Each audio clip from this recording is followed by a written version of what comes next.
Hello students, welcome to dream classes. और आज की ये वीडियो बहुत ही इम्पॉर्टेंट वीडियो है। बहुत सारे स्टूडेंट का डिमांड था, तो आज हम ये वीडियो आपके लिए लेकर आए हैं। टॉपिक का नाम है class 12 physics most VVI short question. जी हाँ, आज हम आपके सामने कुछ लघु तरीय प्रश्नों का डिस्कस करने वाले हैं।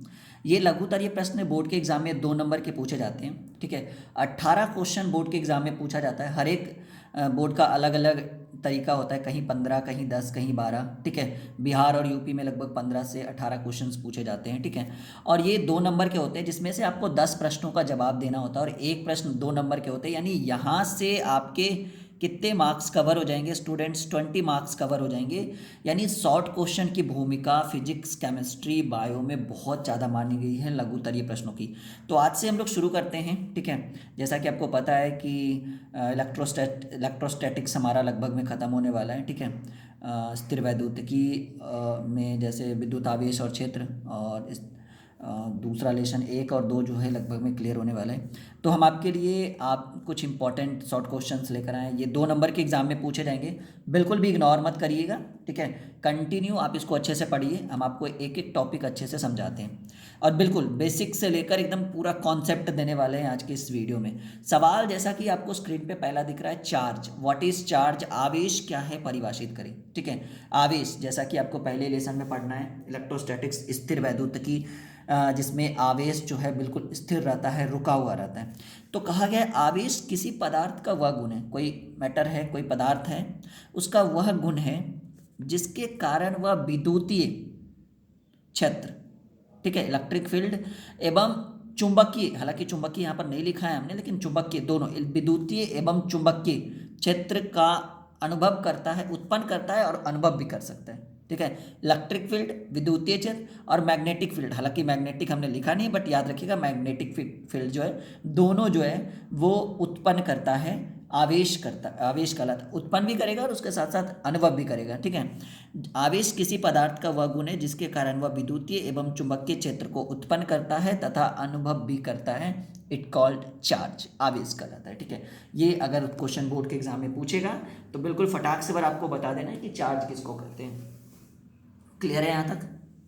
बहुत बहुत इंपॉर्टेंट क्वेश्चन ये आपके सामने हम रखे हैं ये। ठीक है, इसको लिखते चलिएगा अपनी कॉपी में, और जो बच्चे कंप्लीट कोर्स में जुड़े हुए हैं उनको पीडीएफ मिल जाएगा इसका। ठीक है, ऑलरेडी मिल गया होगा। चलिए, क्लियर है आवेश किसको कहते हैं। अब यहाँ पर आते हैं हम लोग, क्वेश्चन नंबर सेकेंड। विद्युत क्षेत्र रेखा को परिभाषित करें। विद्युतीय क्षेत्र रेखा को परिभाषित करें। कह रहा है किसी आवेश के चारों ओर, जैसे मानकर चलिए कि ये एक वायर है। ठीक है, ये एक वायर है और इस वायर के चारों ओर जो है वो मैग्नेटिक फील्ड, ठीक है, विद्युतीय क्षेत्र जो है वो, चार्ज जो है वो बिल्कुल गतिशील कर रहा है। जैसा कि आपको पता है कि चार्ज जो है वो कभी कभी उष्मा का रूप ले लेता है, इस कारण से वायर जो है वो बिल्कुल हीट कर जाती है, गर्म कर जाती है।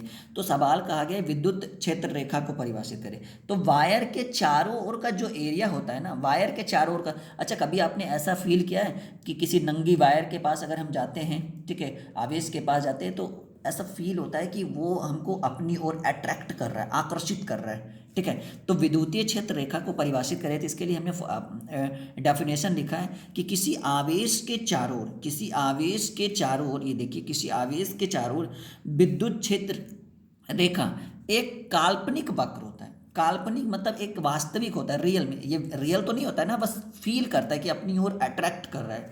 एक काल्पनिक वक्र होता है जिसके किसी भी बिंदु पर, किसी भी बिंदु पर एट एनी पॉइंट खींची गई स्पर्श रेखा, जिसके किसी भी बिंदु पर खींची गई स्पर्श रेखा उस बिंदु पर विद्युतीय क्षेत्र की दिशा को बतलाता है। ठीक है, वो किसको बताएगा? किसी भी बिंदु पर खींची गई स्पर्श रेखा, जो हम अगर किसी भी बिंदु पर स्पर्श रेखा खींचेंगे ना, तो स्पर्श रेखा जिस ओर जाएगी समझिएगा कि विद्युतीय क्षेत्र की दिशा उधर ही है। ठीक है, मतलब मैग्नेटिक फील्ड, ठीक है, सॉरी, इलेक्ट्रिक फील्ड जो है वो उसी दिशा की ओर बह रही है, प्रवाहित हो रही है। तो कहा गया किसी आवेश के चारों ओर विद्युत क्षेत्र रेखा एक काल्पनिक वक्र होता है जिसके किसी भी बिंदु पर खींची गई स्पर्श रेखा उस बिंदु पर विद्युतीय क्षेत्र की दिशा को बतलाता है। ये बहुत अच्छा सवाल है, ये 2 नंबर का क्वेश्चन अगर एग्जाम में पूछे तो फटाक से लिख देना है। ठीक है, और आज इलेक्ट्रोस्टैटिक्स के कुछ इंपॉर्टेंट क्वेश्चन हम आपके सामने रखेंगे, बिल्कुल टेंशन नहीं लीजिए। ये देखिए, ये बहुत अच्छा सवाल है। ये हालांकि हमने सिलेबस में भी पढ़ाया है कि दो विद्युत क्षेत्र रेखा, ठीक है, एक दूसरे को प्रतिच्छेद नहीं करती। क्यों? ये मैंने सिलेबस में पढ़ाया है, तीसरी या चौथी वीडियो देखिए इलेक्ट्रोस्टैटिक्स का, उसमें अच्छे से समझाया गया है फिगर वगैरह के साथ। दो विद्युतीय क्षेत्र रेखा एक दूसरे को प्रतिच्छेदित नहीं करती है। क्यों? कहा गया है अगर दो विद्युतीय क्षेत्र रेखा एक दूसरे को एक ही बिंदु पर प्रतिच्छेदित करेगी तो उस बिंदु पर दो स्पर्श रेखा खींची जा सकती है, ठीक है। और हम लोग तो जानते हैं कि विद्युतीय क्षेत्र रेखा के किसी भी बिंदु पर खींची गई स्पर्श रेखा उस बिंदु पर, यहाँ पर ऊपर मैंने बताया था, उस बिंदु पर विद्युतीय क्षेत्र की दिशा को बतलाता है। यहाँ देखिए, उस बिंदु पर विद्युतीय क्षेत्र की दिशा को बतलाता है। किसी भी आवेश के चारों ओर विद्युतीय क्षेत्र एक काल्पनिक वक्र रेखा है जिसके किसी भी बिंदु पर खींची गई स्पर्श रेखा उस बिंदु पर विद्युतीय क्षेत्र की दिशा को बतलाता है। और यही चीज़ यहाँ पर स्पष्ट किया गया है कि अगर दो आवेश विद्युतीय क्षेत्र रेखा, अगर दो विद्युतीय क्षेत्र रेखा एक ही बिंदु पर एक दूसरे को प्रतिच्छेद करेगी तो उस बिंदु पर दो स्पर्श रेखा, सिंपल सी बात है, यहाँ पर एक दूसरे को ऐसे प्रतिच्छेद करेगी तो दो स्पर्श रेखाएं खींची जा सकती है, ठीक है। तो दो स्पर्श रेखाएं खींची जा सकती है। और हम लोग जानते हैं कि विद्युतीय क्षेत्र रेखा के किसी भी बिंदु पर खींची गई स्पर्श रेखा उस बिंदु पर विद्युतीय क्षेत्र की दिशा को बतलाता है। इस प्रकार उस बिंदु पर विद्युतीय क्षेत्र की दो दिशा होगी, ठीक है। और आपको पता है कि विद्युतीय क्षेत्र की दो दिशाएं संभव नहीं, जैसा कि देखिए लिखा हुआ है, जो भौतिक रूप से संभव नहीं है, इसलिए विद्युत क्षेत्र रेखा एक दूसरे को प्रतिच्छेद नहीं करती है, ठीक है, एक ही बिंदु पर प्रतिच्छेद। ये टॉपिक हमने सिलेबस में अच्छे से पढ़ाया था। जैसे देखिए, कहा गया है कि दो विद्युत क्षेत्र रेखा एक दूसरे को एक ही बिंदु पर प्रतिच्छेद करेगी तो उस पर, जैसे यहाँ पर प्रतिच्छेद करेगा तो दो, जैसे एक ऐसे किया एक ऐसे किया तो दो स्पर्श रेखाएं खींची इस बिंदु पर, एक स्पर्श रेखा ये हो गया, एक स्पर्श रेखा ये हो गया, तो टोटल कितनी स्पर्श रेखाएं खींची गई? तो दो स्पर्श रेखाएं खींची जा सकती है। और हम लोग जानते हैं कि विद्युतीय क्षेत्र के किसी बिंदु पर खींची गई स्पर्श रेखा उस बिंदु पर विद्युतीय क्षेत्र के, और दो विद्युतीय, एक कहेगा कि नहीं विद्युत धारा इधर प्रवाहित हो रही है, एक कहेगा कि नहीं विद्युत धारा इधर प्रवाहित हो रही है। और ये संभव नहीं है, ठीक है, कि बिंदु पर विद्युतीय क्षेत्र की दो दिशा होगी, जो भौतिक रूप से बिल्कुल पॉसिबल ही नहीं है कि एक ही बिंदु पर विद्युत क्षेत्र की दो दिशाएं हो जाएं, ये बिल्कुल संभव नहीं है, इसलिए एक दूसरे को प्रतिच्छेद नहीं करेगी। दो क्वेश्चन हो गया, क्लियर है? बिल्कुल कॉन्सेप्ट क्लियर? हाँ बिल्कुल। तीसरा सवाल आपके सामने रख चुके हैं, सॉरी चौथा सवाल, दो तीन हो गया ना। आवेश के गुणों को लिखें, ठीक है, प्रॉपर्टीज ऑफ चार्ज। कहा गया आवेश के निम्नलिखित गुण होते हैं, आवेश धनात्मक और ऋणात्मक दोनों होता है। आपने सुना है ना कि वायर जो होता है एक प्लस होता है एक माइनस होता है, ठीक है, प्लस माइनस आपस में जो है करता है वो अट्रैक्ट, इस तरह से सुना है ना कि एक प्लस होता है एक माइनस होता है। तो इस कारण से आवेश जो होता है, charge is always positive and negative. Charge आवेश धनात्मक और ऋणात्मक दोनों होता है। आवेश एक अदिश राशि, स्केलर एंड वेक्टर आपने पढ़ा होगा 11 में, अदिश और सदिश। तो ये कौन सी राशि है? अदिश राशि है। आवेश संरक्षी होता है, ये बिल्कुल जो है ना इसका स्थानांतरण एक से दूसरे में किया जाता है, ठीक है, क्वांटमीकृत भी होगा। और ये इसका परिमाण जो होता है वो वेग पर निर्भर नहीं करता है, ठीक है, कोई फर्क नहीं पड़ता है कि वेग कितना है। तो आवेश जो है वो संरक्षित होता है, संरक्षी होता है। ये बहुत इंपॉर्टेंट है, ये पूछता है एग्जाम में कि आवेश संरक्षी है कि असंरक्षी है। तो हम कहेंगे कि आवेश जो है वो बिल्कुल संरक्षी होता है, ठीक है स्टूडेंट्स, कॉन्सेप्ट है क्लियर? ओके, आगे देखते हैं। आवेश जो देखिए अभी हम बोल रहे थे कि आवेश जो क्वांटाइज्ड होता है, क्वांटमीकृत होता है, ठीक है, ये जो है ये आवेश जो है बिल्कुल क्वांटमीकृत है। और इसके बारे में हमने आपको बताया 5 गुण, मेनली 5 गुण होते हैं चार्ज के। पांचवा हमने बताया कि आवेश का परिमाण वेग पर निर्भर नहीं करता है, ठीक है। अब सवाल है कि सर ये आवेश का क्वांटमीकृत क्या है, इसके बारे में थोड़ा सा पढ़ाइए। नहीं तो इसके लिए भी एक छोटा सा सवाल, ये 2 नंबर के एग्जाम में पूछे जाएंगे, 2 नंबर के क्वेश्चंस पूछे जाएंगे। अगर आप सही जवाब दोगे तो काटने का कोई गुंजाइश ही नहीं है, डायरेक्टली आपको बोर्ड जो है वो 2 नंबर प्रोवाइड कर देगी, ठीक है। आवेश का क्वांटमीकरण क्या है, ये बहुत अच्छा सवाल हमने आपके लिए रखा है कि आवेश का क्वांटमीकरण क्या है। कहा गया है कि आवेश का परिमाण इलेक्ट्रॉन का पूर्णांकी गुणज, जिसको हम कहते हैं इंटीग्रल मल्टीपल होता है, इसे आवेश का क्वांटमीकरण कहते हैं। आवेश का परिमाण जो होता है वो इलेक्ट्रॉन का पूर्णांकी गुणज, ठीक है। मतलब ये है ना, ये इसका पूर्णांकी गुणज, इसको कहते हैं इंटीग्रल मल्टीपल होता है, इसे ही आवेश का क्वांटमीकरण कहते हैं। आवेश के क्वांटमीकरण को हम किस चीज़ से डिनोट करते हैं जी? ये हम क्यू से डिनोट करते हैं, क्यू चार्ज, आवेश, ठीक है। और इसके लिए हमने आपको बताया एक फॉर्मूला कि Q is equal to charge, अभी अभी हमने बोला कि चार्ज पॉजिटिव भी होता है निगेटिव भी होता है, तो प्लस माइनस एन ई जो होता है वो हमारे, ये कहा ना इलेक्ट्रॉन का पूर्णांकी गुणज, ये हमारा ई जो हो गया ये हमारा इलेक्ट्रॉन हो गया, ओके स्टूडेंट्स।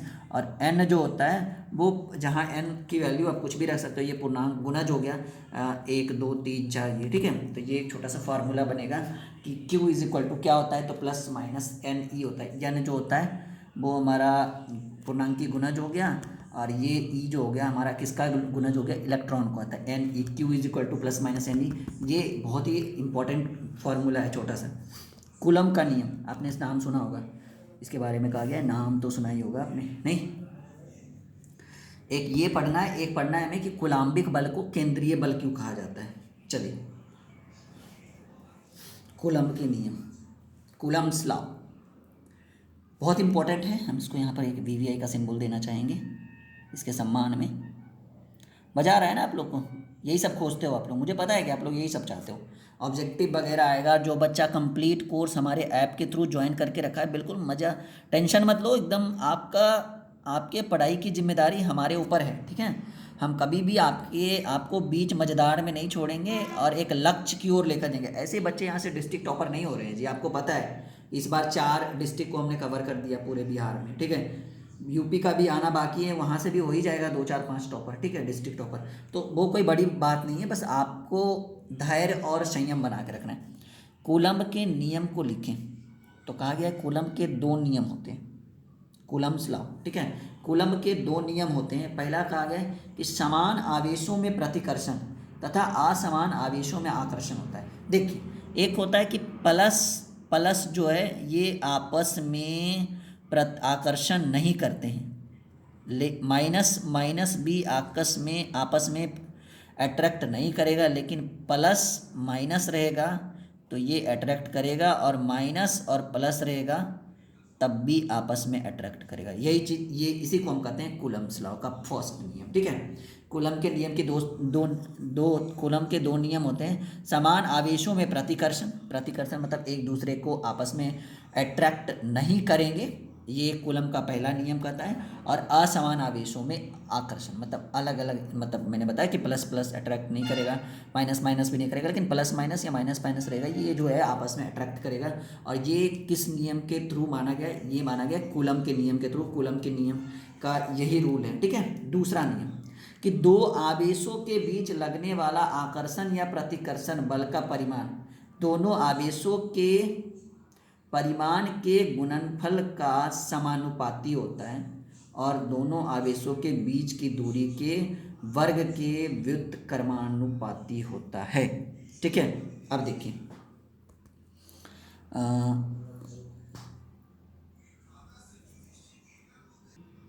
अब सवाल है कि सर ये क्या बोला है, इसको थोड़ा सा समझाइए। नहीं, इसको थोड़ा सा समझाइए। जी बिल्कुल समझाते हैं।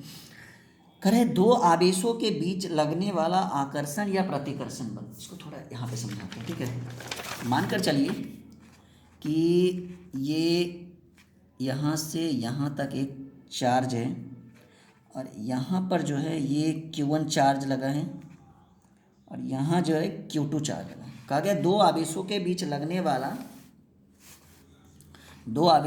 लगने वाला आकर्षण या प्रतिकर्षण बल, मानकर चलिए कि एक पॉजिटिव है और एक नेगेटिव है, ठीक है।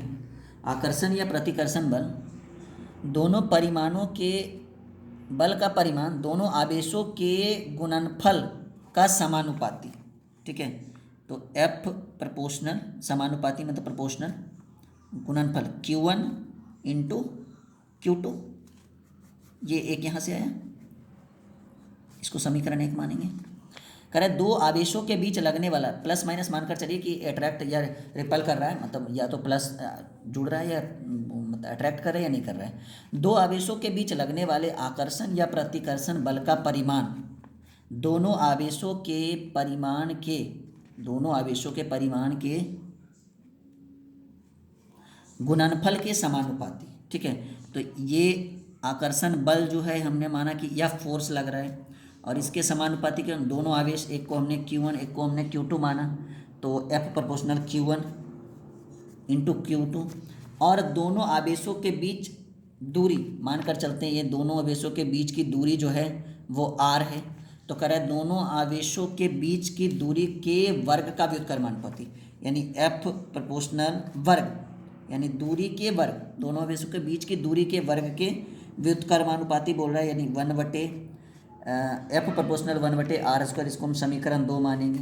अगर हम इन दोनों को बराबर करें, ठीक है, तो हम कहेंगे F प्रोपोर्शनल Q1, यानी इन दोनों को अगर हम आपस में गुणा करें तो Q1 इंटू Q2 और गुने 1/r², तो हम कहेंगे F बराबर Q1 इंटू Q2 बटे r²। K इंटू ये K जो है ये हमारा क्या होता है, कांस्टेंट राशि है, और इसी को हम कहते हैं कूलम का दूसरा नियम। ठीक है, तो क्लियर है, यहाँ तक समझ गए कैसे कैसे ये समानुपाती और व्युत्क्रमानुपाती कैसे हो। बीच की दूरी को हमने क्या माना था, r माना था, तो ये कूलम का दूसरा नियम हो गया। क्लियर है, इसको हटाते हैं, समझ में आया होगा बिल्कुल। कूलाम्बिक, अब ये 7वां सवाल, ये भी आई। अच्छा, समझ में आया नहीं, यस या नो प्लीज़ कमेंट करिएगा। ये 7वां सवाल हम आपके लिए लेकर आए हैं, फिर कॉपी में लिखते चलिए सब लोग। ठीक है,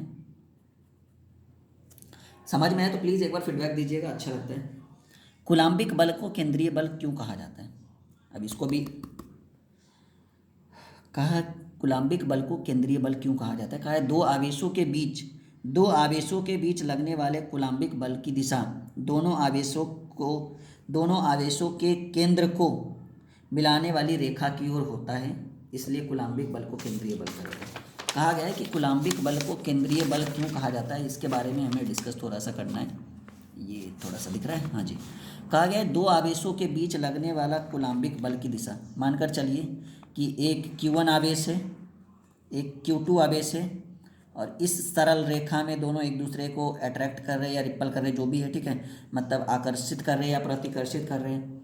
कहा गया दो आवेशों के बीच लगने वाले कूलाम्बिक बल की दिशा, मानकर चलिए कि अगर अट्रैक्ट नहीं करता, ये आकर्षित ना करके प्रतिकर्षित करता, तो इधर क्यों, ये मानकर चलिए, ठीक है, कि ये भी प्लस और ये भी प्लस मानकर चलते हैं। ठीक है, तो ये आकर्षित नहीं करता, ये फोर्स जो है, ठीक है, ये इधर लगता और ये फोर्स जो है इधर लगता, क्योंकि ये भी आकर्षित नहीं करता, ये दोनों समान ध्रुवों के बीच आकर्षण नहीं होता है, आकर्षित नहीं करता, प्रतिकर्षित करता, तो यहाँ से ये इधर हो जाएगा और यहाँ से ये इधर हो जाएगा। ठीक है, तो कहा गया है दो आवेशों के बीच लगने वाले कूलाम्बिक बल की दिशा जो होती है, ये बल की दिशा, एक बल इधर लग गया, एक बल इधर लग गया, बल की दिशा दोनों आवेशों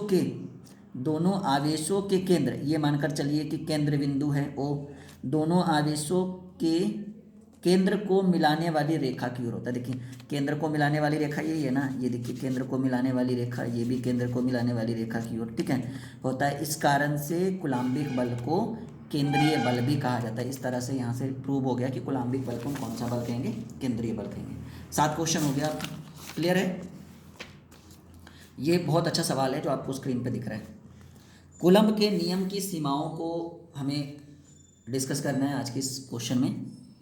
तो कहा गया कूलम्ब के नियम की सीमाओं को लिखिए। कूलम्ब के नियम केवल बिंदु आवेशों के लिए मान है, ठीक है। बिंदु आवेश किसको कहा गया, बिंदु आवेश बहुत ही छोटा सा होता है, ठीक है, पिद्दी सा जिसको हम बोलते हैं ना, ये चीज़ हमने क्लास में भी कोर्स में भी डिस्कस किया था कि बिंदु आवेश जो होता है वो बिल्कुल छोटा सा एक पिद्दी सा होता है, ठीक है, जिसकी वैल्यू नगण्य के बराबर ही माना जाता है, बट वो नगण्य होता नहीं है, मतलब उसके बराबर मान सकते हैं। तो कूलम्ब के नियम की सीमाओं को लिखे। तो कहा गया कूलम्ब का नियम केवल बिंदु आवेश के लिए मान्य है, ये पहला नियम है। कूलम्ब के नियम की सीमाएं, कूलम्ब का नियम केवल बिंदु आवेश के लिए मान्य है। कूलम्ब का नियम केवल स्थिर आवेशों के लिए, ऐसे भी सिंपल सी बात है कि हम पढ़ क्या रहे हैं अभी, ये जो टॉपिक है ये कहाँ से आया हुआ है, इलेक्ट्रोस्टैटिक्स, स्थिर वैद्युतिकी से आया है। तो कूलम्ब का नियम केवल स्थिर आवेशों के लिए मान्य, बिल्कुल रुके हुए आवेशों के लिए मान्य, गतिशील आवेशों के लिए कूलम्ब का नियम काम नहीं करेगा। तीसरा कहा गया है कि कूलम्ब का नियम माध्यम पर निर्भर करता है। जी हाँ, अब सवाल है कि जो कूलम्ब का नियम लग रहा है वो किस माध्यम में, ठोस, द्रव, गैस, पानी, हवा, जो भी हो निर्वात, वो उसके ऊपर डिपेंड करेगा कूलम्ब्स लॉ। तो ये बिल्कुल सही बात है कि कूलम्ब का नियम जो है वो माध्यम पर निर्भर करता है कि ये किस पर ले रहे हैं, ठोस, द्रव, गैस, हवा, जल, निर्वात, ये डिपेंड करेगा बिल्कुल कांच में कहाँ चल रहा है ये। कूलम्ब का नियम नियम सार्वत्रिक, ये चीज़ मैंने आपको पढ़ाया था कि यूनिवर्सल नहीं होता है जी, सार्वत्रिक नहीं होता है, ठीक है। कूलम्ब का मतलब कुछ कुछ एरिया के लिए ये मान्य है, इस कारण से इसको कहा गया कि कूलम्ब का नियम सार्वत्रिक नहीं होता है, यूनिवर्सल नहीं होता है। और ये जो पांचवा जो सबसे इंपॉर्टेंट एरिया है, आई मीन जो पांचवा जो टॉपिक है, कहा गया कि अगर दो आवेशों के बीच की दूरी 10⁻⁻15 मीटर से कम हो तो कूलम्ब का नियम अपना वैधता खो देता है। बिल्कुल याद रखिएगा कि ये सबसे हाईलाइटेड क्वेश्चंस हैं, ये जो है वो सबसे इंपॉर्टेंट टॉपिक जो हम आपको डिस्कस कर रहे हैं कि अगर दो आवेशों के बीच की दूरी 10⁻⁻15 मीटर से कम हो, अगर दो आवेशों के बीच की दूरी 10⁻⁻15 मीटर से कम हो तो कूलम्ब का नियम अपनी वैधता खो देता है। जी हाँ स्टूडेंट, ये बहुत ही इम्पॉर्टेंट बात हमने कही है आपको कि अगर कूलम्ब का नियम दो आवेशों के बीच की दूरी 10⁻⁻15 मीटर से कम हो तो कूलम्ब का नियम अपनी वैधता खो देता है। ये कूलम्ब के 5 नियम हैं और यकीन रखिए, पढ़िए अच्छे से, एग्ज़ाम अच्छा जाएगा, इसकी पूरी पूरी गारंटी राहुल सर आपको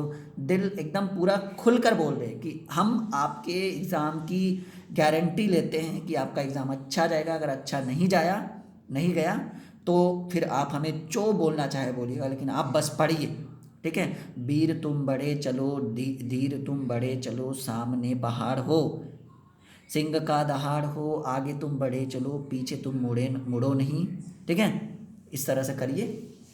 और मैं 2-3 बातों से बहुत प्रभावित हूँ। एक हमारे हरिवंश राय बच्चन थे, अमिताभ बच्चन के पिताजी, इनका कहना था कि लहरों से डरकर नौका पार नहीं होती, कोशिश करने वालों की कभी हार नहीं होती। लहरों से डरकर नौका पार नहीं होती, कोशिश करने वालों की कभी हार नहीं होती, बिना कुछ किए जय जयकार नहीं होती, कोशिश करने वालों की कभी हार नहीं होती। डुबकिया सिंध में गोताखोर लगाता है, जा जा कर वापस खाली हाथ आता है, मिलते नहीं सहज मोती गहरे पानी से, मुट्ठी उसकी हर बार खाली नहीं होती, कोशिश करने वालों की कभी हार नहीं होती, ठीक है। और बोलूं, चलिए 2 क्वेश्चन और करते हैं आज की क्लास में, कम से कम 10 तो रहना चाहिए ना, बच्चा थोड़ा बोले तो सही कि चलो आज 10 दूनी 20 नंबर का सवाल आज राहुल सर बताएं। आवेश का आयतन घनत्व, जिसको हम रो से सूचित करते हैं जी, ये जो है ना ये हमारा रो है, ये देखिए ऐसे होता है रो, हाँ। आवेश का आयतन घनत्व रो को परिभाषित करें। हालांकि इस चीज़ के बारे में ज़्यादा डिस्कस हम नहीं किए, बट जब सिलेबस पढ़ाएंगे तो देखिएगा, उसके बाद मजा आएगा। आवेश का आयतन घनत्व रो को परिभाषित करें, कहेंगे प्रति एकांक आयतन है। प्रति एकांक मतलब ये देखिए एक छोटा सा एरिया, ये ले लेंगे, ये हो गया प्रति एकांक।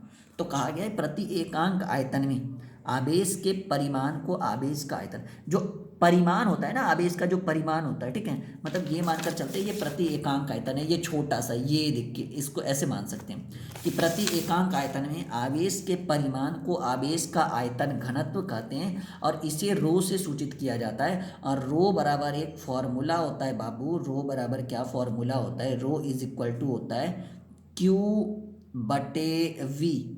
Q/V, जहाँ V हमारा वॉल्यूम हो गया, ठीक है, और Q जो है वो हमारा चार्ज, नहीं हाँ चार्ज होना चाहिए मेरे हिसाब से, हाँ Q हमारा ये चार्ज हो गया, क्लियर है।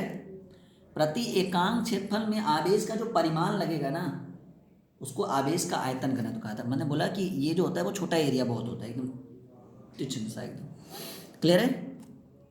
अब ये देखिए सिग्मा के बारे में थोड़ा सा करेंगे कि आवेश का पृष्ठ, देखिए एक सवाल आपसे पूछेगा कि आवेश के आयतन घनत्व को किस चीज़ से सूचित किया जाता है, तो बाबू इसको रो से सूचित किया जाता है। ये 1 लाइनर क्वेश्चन है, 1 नंबर का पूछेगा एग्जाम में ऑब्जेक्टिव में कि आवेश के आयतन घनत्व को किस चीज़ से सूचित किया जाता है, तो हम कहेंगे रो से सूचित करेंगे। और आवेश के पृष्ठीय घनत्व, ये आयतन घनत्व को रो से और आवेश के पृष्ठीय घनत्व को हम सिग्मा से सूचित करते हैं। ये इस तरह से होता है जी, बिल्कुल ठीक है। सिग्मा को परिभाषित करें तो हम कहेंगे प्रति एकांक क्षेत्रफल। यहाँ प्रति एकांक आयतन था, यहाँ प्रति एकांक क्षेत्रफल। ये चीज़ मैंने क्लास में भी पढ़ा दिया है कि प्रति एकांक क्षेत्रफल में छोटा सा एरिया, आयतन का मीटर क्यूब, क्षेत्रफल का मीटर स्क्वायर, ठीक है, ये चीज़ आपने पढ़ा होगा यूनिट। प्रति एकांक क्षेत्रफल में आवेश के परिमाण को आवेश का पृष्ठीय घनत्व कहा जाता है, इसे सिग्मा से सूचित किया जाता है। और आवेश का पृष्ठीय घनत्व सिग्मा बराबर फॉर्मूला होता है क्यू, ठीक है, और बटे ए का मतलब एरिया, वी का मतलब वॉल्यूम, वॉल्यूम यानी आयतन, ए का मतलब एरिया, एरिया मतलब क्षेत्र, ठीक है। तो ये क्यू बटे बी था, यहाँ क्यू बटे ए का मतलब क्षेत्रफल, और क्षेत्रफल का आपने पढ़ा हुआ, क्षेत्रफल का होता है भुजा स्क्वायर, नहीं। तो इस तरह से हमारे 10 क्वेश्चन आज की इस क्लास में हो गया। प्लीज़ अच्छा फीडबैक आना चाहिए, ठीक है। और बिल्कुल हमारे कंप्लीट कोर्स को आप ज्वाइन कर सकते हैं। अगर आपको नोट्स खरीदना हो ना हमारे चैनल के थ्रू, आपको नोट्स परचेज करना हो तो बिल्कुल कर सकते हैं, कोई बहुत बड़ी बात है नहीं, ठीक है। और इसके साथ साथ कुछ प्रोसेस हम आपको बता देते हैं जहाँ से आप हमारे साथ पढ़ सकते हो, ठीक है। देखिए, एक हमारा ऐप है, समझिए इस चीज़ को। हमारा ड्रीम क्लासेस के नाम से एक लर्निंग ऐप है, आप प्ले स्टोर में सर्च करिए ड्रीम क्लासेस, ठीक है। इसको नॉर्मली साइन इन करने के बाद, ठीक है, इंस्टॉल करने के बाद साइन इन करिएगा। लगभग में 35 MB का ये ऐप है, जहाँ पे 10th 12th और कम्पटेटिव एग्ज़ाम, ठीक है, तीनों की तरह बैंकिंग एसएससी रेलवे तीनों का जो है वो ऑलरेडी बहुत सारा कंप्लीट कोर्स आ चुका है। तो आप ऐप को डाउनलोड कर सकते हैं प्ले स्टोर से और कोर्स को ज्वाइन कर सकते हैं। कोर्स साइन इन करने के बाद, ऐप खोलने के बाद एक नीचे ऑप्शन आएगा आपको स्टोर, ब्रैकेट में लिखा रहेगा न्यू, चैट के बगल में आप इस ऑप्शन पे जाइए। ऊपर वहाँ पे बहुत सारे लगभग में 10 to 12 10 से 12 कोर्स आपको दिखेंगे। जो कोर्स आपको अच्छा लगे आप उस कोर्स को परचेज़ कर सकते हैं, ठीक है। वैलिडिटी हर एक कोर्स की 1 साल रहेगी, चाहे वो कितने भी सस्ती या महंगी कोर्स क्यों ना हो। लॉकडाउन के कारण बहुत फीस कम है, तो आप आराम से वहाँ से परचेज़ कर सकते हैं। मिलते हैं अगले क्लास में। अगर आज फीडबैक अच्छा नहीं आया ना तो फिर वीडियो थोड़ा स्लो कर देंगे, अगर फीडबैक अच्छा है तो और फास्ट बनाना शुरू कर देंगे, ठीक है। तो उम्मीद है कि अच्छे फीडबैक्स के साथ आप हमारे इस वीडियो को अंत करोगे। Bye bye, take care.